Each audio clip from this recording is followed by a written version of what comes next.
immensity of its floating hulk was too great to be contained in a single glance. Surely it weighed hundreds of thousands of tons. Much of its bulk rested beneath the surface of the calm seas. It must have glistened even on a moonless April night on its maiden voyage. Most marvelous of all, it was created entirely out of water, the iceberg that sank the Titanic.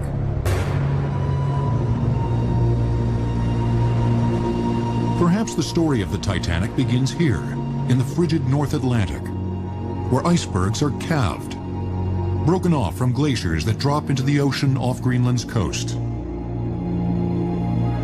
It was here that the battle between technology and nature played out on that mid-April evening in 1912, and it was here that technology lost. How do you take the largest ship in the world on its maiden voyage full of the wealthiest, most influential people of two continents, that's called unsinkable, and crash it in the middle of the Atlantic before it ever completes its maiden voyage?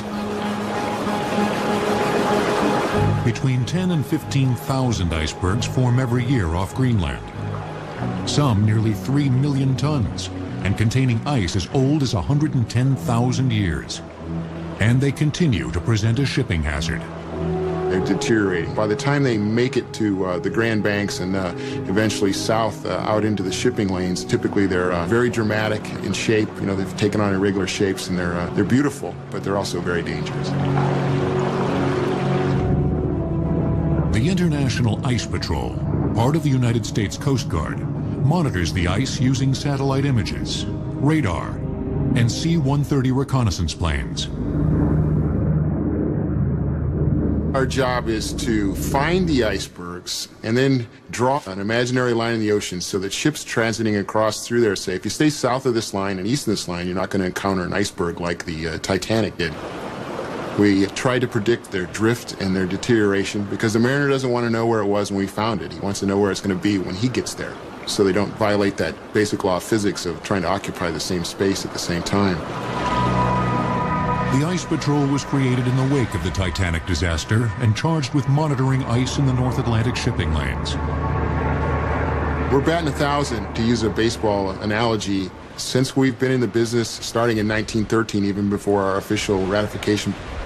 No one has hit an iceberg who has adhered to our limits. Ships still hit icebergs, but they have been inside the Ice Patrol's limits, and obviously there's never been a disaster that comes anywhere close to the loss of life from the Titanic. Once a year on April 15th, the anniversary of their sinking, the patrol tosses a wreath near the spot where the Titanic sank, in honor of the roughly 1,500 lives lost.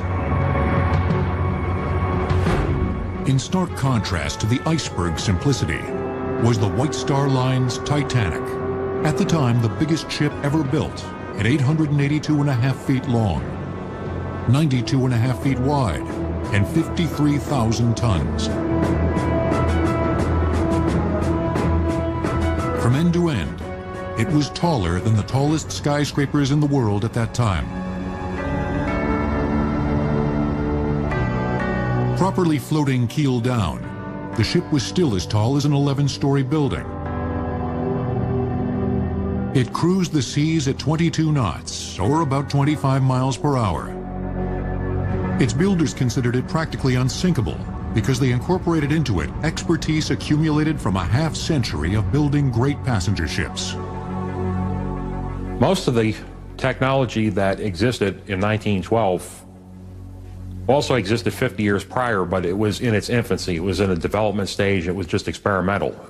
The Titanic was a culmination of the development of all this stuff and pulling it together and putting it into one package.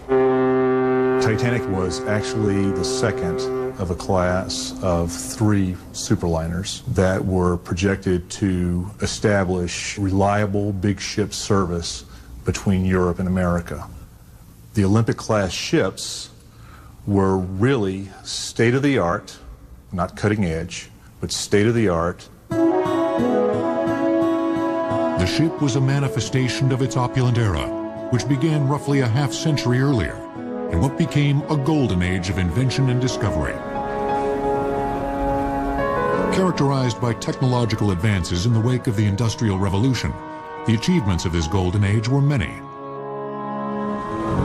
Thomas Newcomen's steam engine was improved and patented by James Watt in 1769. By the mid-19th century, gigantic coal-powered steam engines generated power for factories, propelled locomotives, and powered ships. The very coal that helped fuel the Industrial Revolution was now mined more productively and efficiently because of the application of steam engines. They were used to pump out toxic gases and water from mines, allowing access to coal found in deeper, more hazardous veins.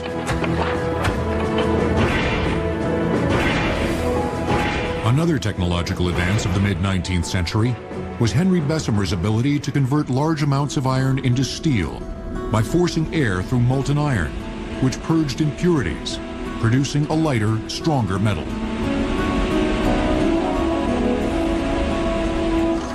Electricity generated by steam engines provided power for a host of other mid to late 19th century inventions, including the telephone, the elevator, the wireless telegraph, and the light bulb.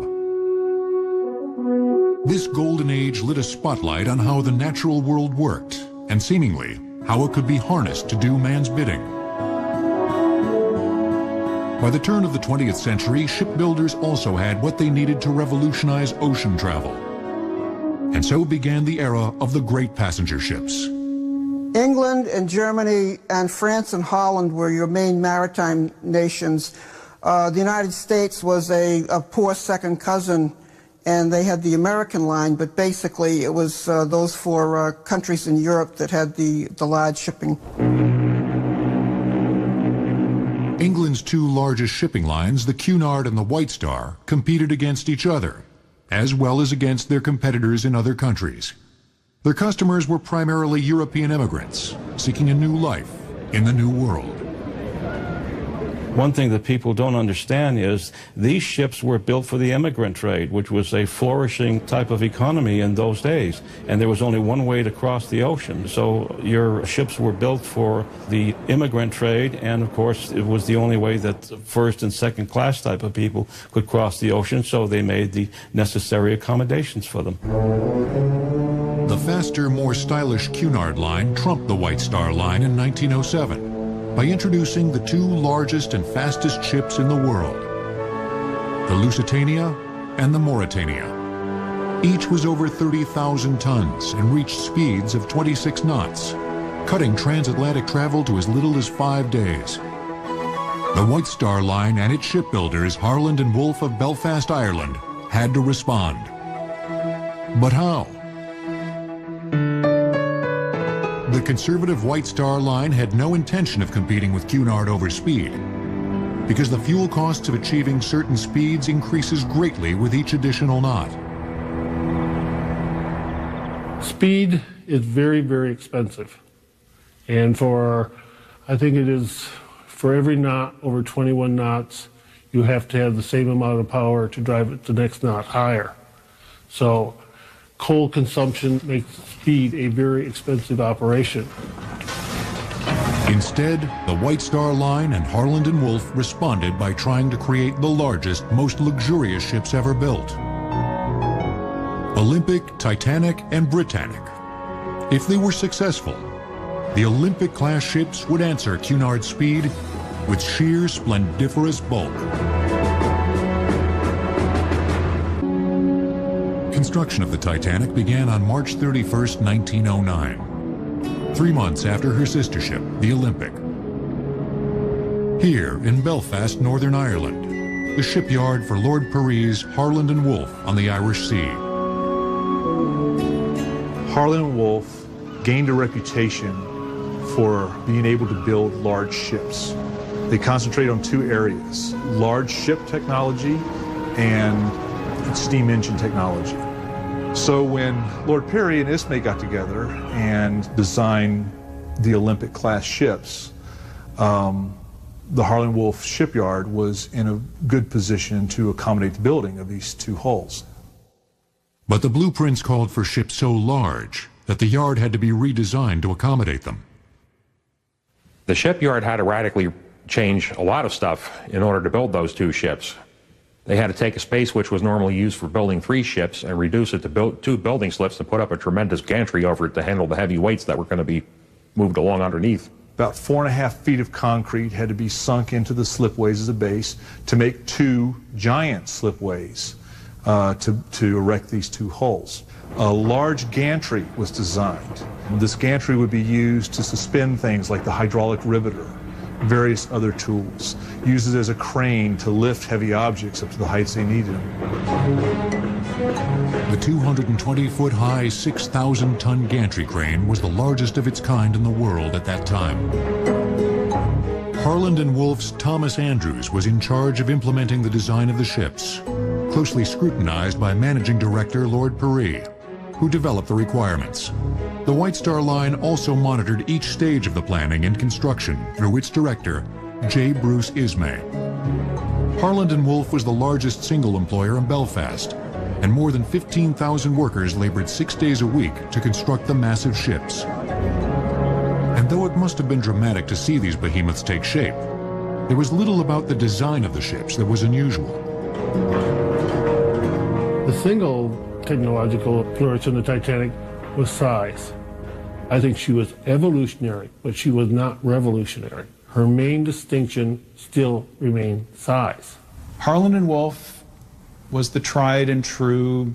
They'd done it for decades. They just built basically the same ships over and over again. The process of building the Titanic, or any other ship, begins with laying down the keel, which runs along the bottom of the ship's center.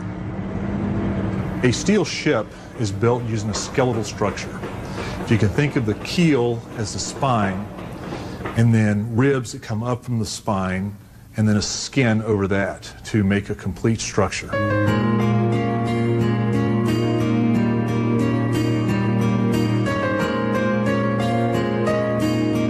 The Olympic and the Titanic each had a double bottom, or watertight space between the keel and the lowest deck of the ship.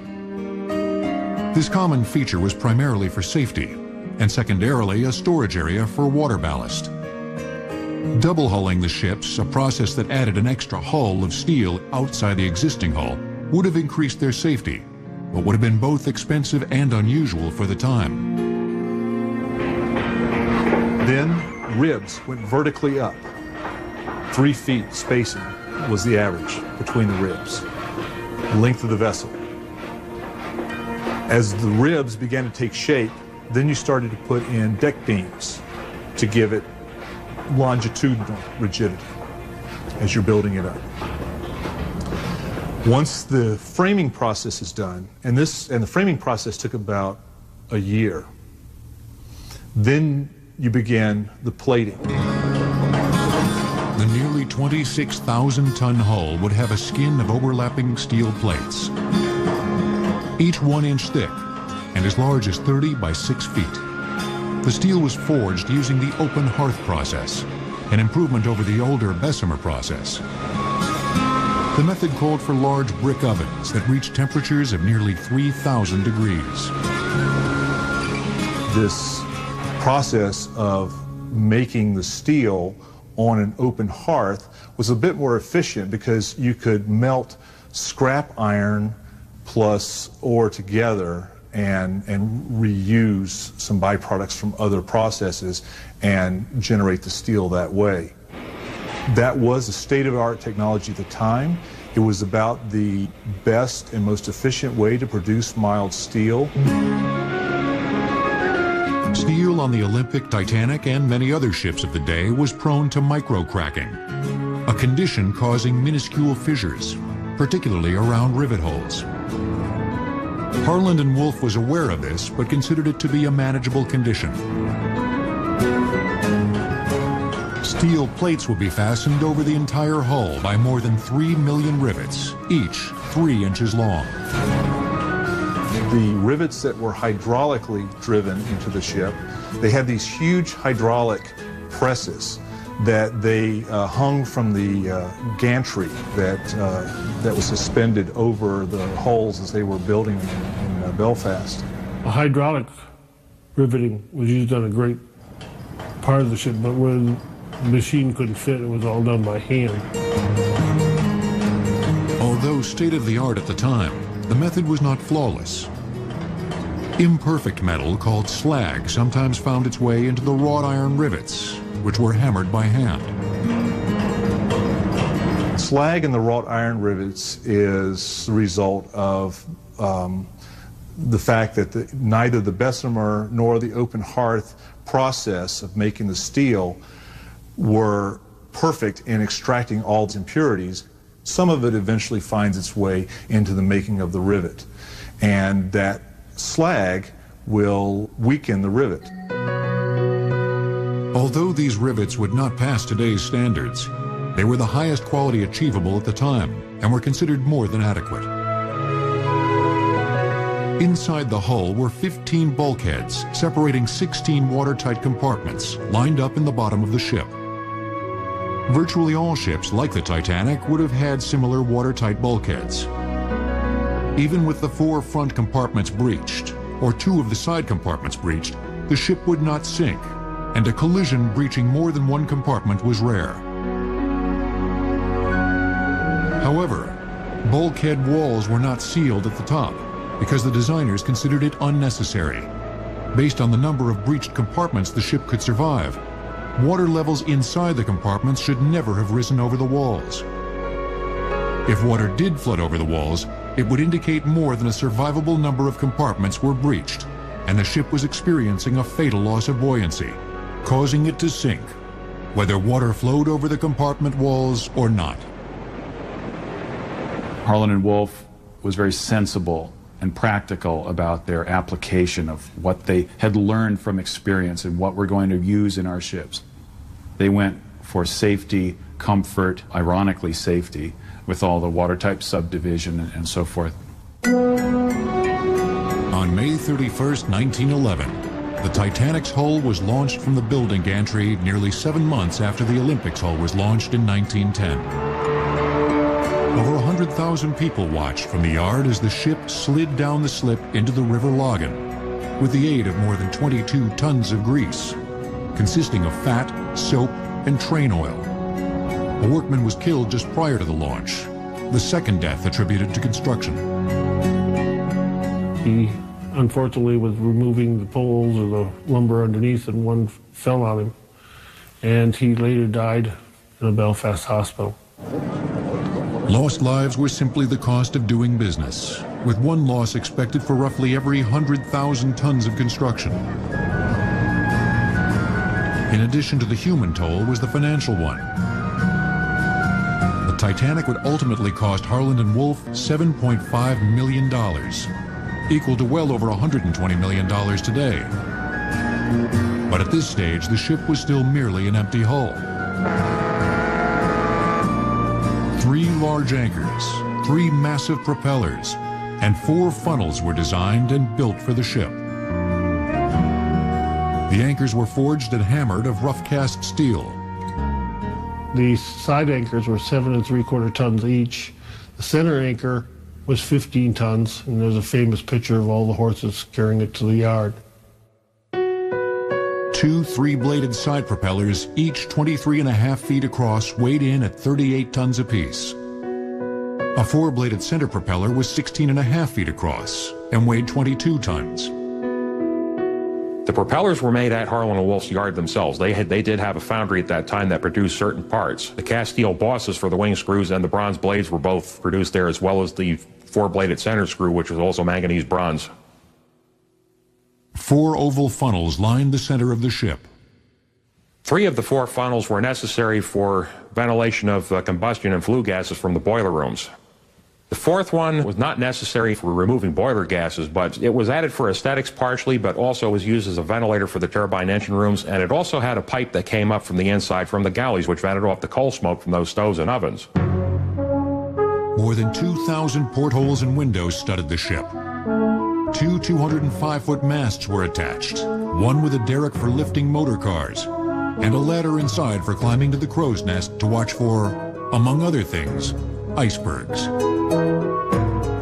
It would take nearly a year to complete the fitting out of the Titanic. Fitting out, basically that's the completing of the ship. You take an empty shell and you turn it into a palatial floating palace. Harland and Wolff now began to incorporate not just the fixtures and fabrics and woodwork, but the technology that would make the Titanic a catalog of Edwardian achievement. Although the Titanic was the largest ship in the world, all three of the Olympic-class ships were designed to be 882.5 feet long. Olympic and Titanic were built from the same basic drawings exactly. They're exactly the same length, the same width, the same height. They were designed originally to be identical twins. But modifications to the Titanic increased her weight to 53,000 tons, thus making her the largest. And she was just as imposing inside as out. The heart of all power on the Titanic came from steam. The generation of steam propelled the ship.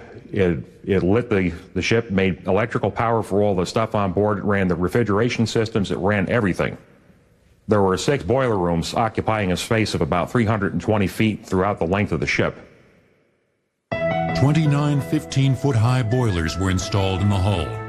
Next to the boilers were the ship's engines, 2 reciprocating engines and a steam turbine. The 2 engines turned the side propellers, or wing screws. Each of these reciprocating engines had a high-pressure cylinder, an intermediate pressure cylinder, and a low-pressure cylinder, each one driving a crank on that crankshaft. Steam was emitted at approximately 210 pounds per square inch to the high-pressure cylinder. It was exhausted from the high-pressure cylinders to the intermediate at 78 pounds per square inch. And then from the intermediate to the low pressure at 24 pounds per square inch. After the steam exited the low-pressure cylinder, it was still useful within the vacuum of the closed pipes. In Titanic's case, they took that remaining steam, which exited out of the engine at 9 psi, and they diverted it into a low-pressure turbine, which used the steam to impact against thousands of blades attached to rotors. The turbine turned the center screw. After that, whatever steam was left was diverted to condensers, turned back into water, and fed back into the boilers in a closed system. It was extremely efficient. Ships only 50 years before it did not have this sort of stuff, and they burned tremendous amounts of fuel. The ship could carry nearly 6,000 tons of coal in its massive bunkers. Using approximately 625 tons of coal a day at a speed of 22 knots, the Titanic's engines produced in the range of 46,000 to 50,000 horsepower. But that's not all they did. They also generated electricity. Titanic's electrical plant consisted of 4 generating sets. Each generating set consisted of an engine coupled to a 400 kilowatt dynamo, which generated a 100-volt direct current that was used in the ship. It was used for a number of things, but primarily electricity was used for ventilation, to run all the fans, for heating, for the electrical heaters throughout the ship, and also for illumination.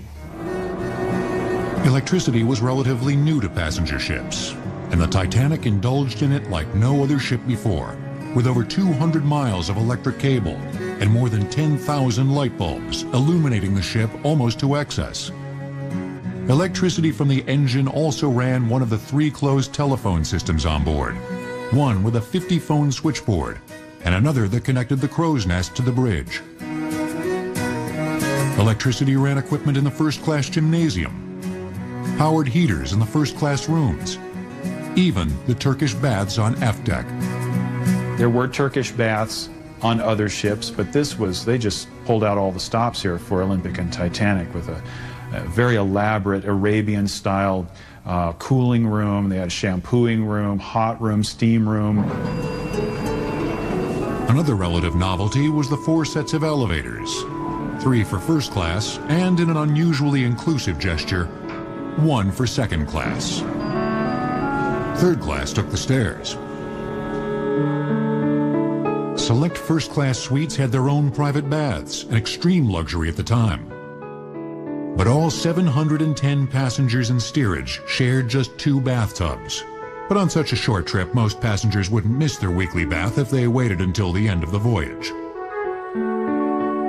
3 water systems supplied drinking water, distilled water for hand and dishwashing, and seawater for baths and toilets. Small tanks also provided water to sinks in some rooms. First-class passengers could also avail themselves of a 30-foot-long, 14-foot-wide swimming pool, a luxury previously seen on only one other ship before the Olympic and the Titanic, but on a much smaller scale. On September 20th, 1911, Titanic's efficient construction schedule was disrupted. As the Titanic was still being fitted out, the Olympic collided with another ship. Attention was diverted from the Titanic as workmen labored to repair the gaping hole in the Olympic's hull. Some argued that the enormous size of the ships in comparison to their rudders contributed to a lack of maneuverability. 5 stories tall and weighing 101 tons, the rudder was hardly small. But was it big enough for such a massive ship? Much has been made about the rudder being too small. This is another one of these myths.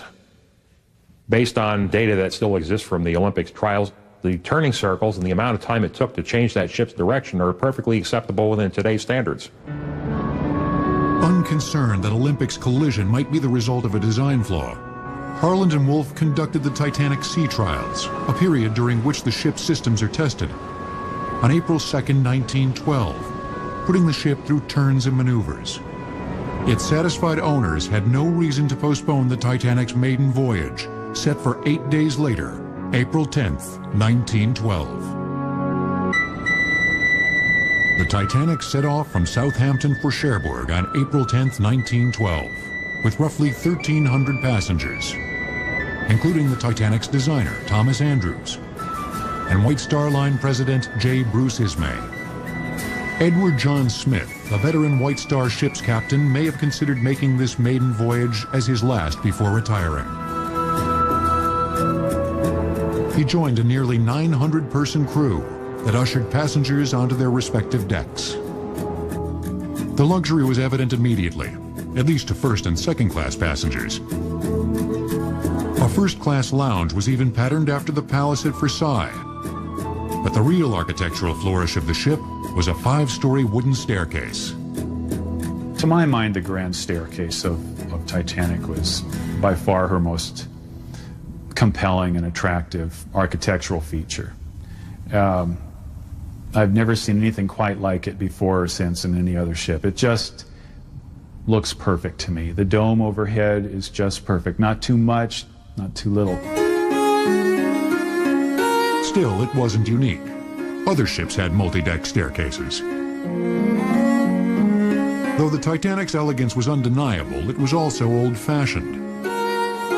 Harland and Wolff's carpenters built the same style furniture, laid the same patterned carpeting, and installed the same stained glass windows as they had in previous ships. Stylistically, they tried little that was new. They were somewhat pedestrian, oddly enough.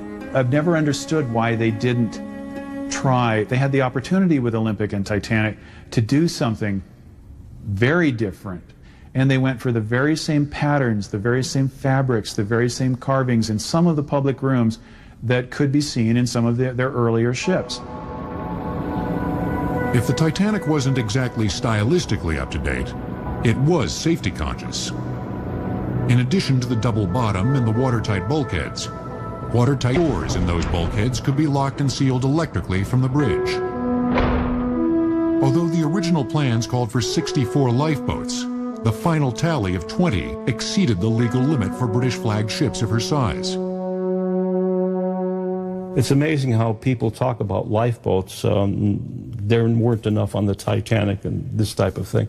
But one must remember all steamship companies of the time had similar faults. Lifeboat accommodation was based on tonnage, not the number of people you carried. And in fact, the Titanic had more lifeboats than what the requirement called for. She had 14 wooden boats, she had 2 emergency cutters, and she had 4 collapsible boats. With room for 1,200 passengers in the lifeboats, mariners considered this more than sufficient for a ship with a capacity of over 3,000. Lifeboats were meant only to ferry passengers from a damaged or disabled ship, not to sustain every passenger on board indefinitely on the open seas. And why should Harland and Wolff worry now that science had provided the wireless for ships to communicate at sea? This was arguably the single greatest technological achievement on the Titanic, and possibly its most significant safety device. And it was unlike that on any other ship. She was the only one afloat that carried a Marconi rotary disc. Titanic had 16 studs around the periphery of her disc. This thing spun at a high rate of speed, and every time the electrodes lined up, the spark jumped between them. This caused more hits and gave Titanic's spark a very musical tone. The spark discharged across the electrodes 120 times per second, which resulted in a clear high-density tone. When the operator pressed the key, a circuit was completed, allowing current to flow through the transmitter. Opening and closing the circuit created the Morse code characters comprising each message. And it was the tone itself that carried farther, not the brute power of the spark, but the actual tone. The Titanic's Marconi wireless had a range of 250 to 400 miles during the day, and even farther at night. They were testing the wireless in Belfast, and the wireless operators actually picked up Cairo. So that was quite a distance back then. In the unlikely event that the Titanic was damaged, a signal could be sent to nearby ships to aid in rescue operations. Ships could also warn each other about potential trouble, such as icebergs. But despite this emphasis on safety, trouble plagued the Titanic before it ever left Southampton Harbor. Its massive hull displaced so much water that a nearby ship nearly collided with it. Also, a persistent coal fire buried in a bunker smoldered for several days. You would have spontaneous combustion in areas of coal bunkers. It happened quite often, and it was not raging flames or anything like that, but they would just continue drawing the coal until the seat of the fire was revealed, and then they would extinguish the embers. The Titanic made two otherwise uneventful stops before heading for America, with just over 2,200 passengers and crew. Wireless messages of congratulations were mixed with warnings of ice in the sea lanes. As these were sent to the bridge, Captain Smith ordered the ship into a more southerly route. A 6-hour wireless breakdown on the ship added to a backlog of messages, including iceberg warnings over the weekend. By Sunday, April 14th, with the wireless finally repaired and the coal fire out, the ship was traveling at nearly full power, 22 knots.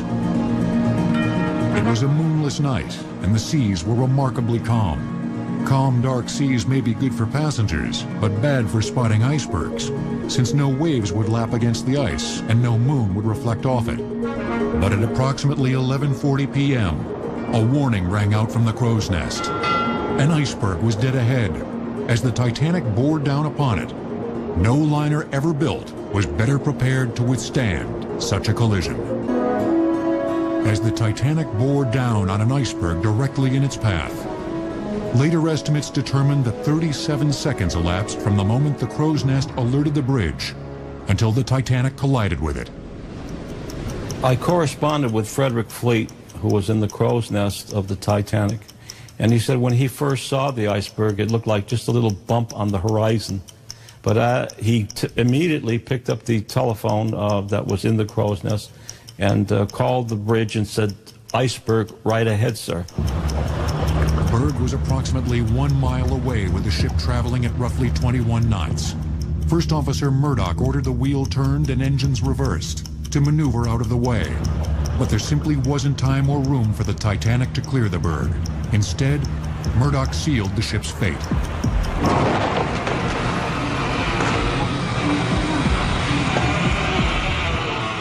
If the ship hadn't been going, a fraction of a knot that fast, if it had been going any slower, the bow would have, missed it. It was starting to turn, it almost missed the berg. If it had just had 5 seconds more warning or 5 seconds later warning, it might have hit the berg more direct. The ship was designed to withstand a head-on collision. It was that glancing scrape all along the side that was the death knell. The collision likely caused the rivets on the steel plates of the hull below water level to pop under pressure along a 220-foot line, breaching 6 compartments.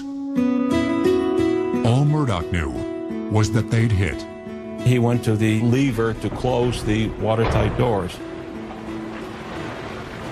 And from that point on, Captain Smith came up on the bridge, and this was just after they struck the berg, and Captain Smith said, what happened? And Murdoch said, we've struck an iceberg, sir. I tried hard to pour it around her, but she was too close. And from that point on, the Titanic, of course, was mortally wounded. There was also evidence to suggest that the ship may have temporarily ridden up onto the iceberg instead of, or in addition to, grating it along the side. A survivor claimed he saw water rushing into a portion of the hull that could not have been breached.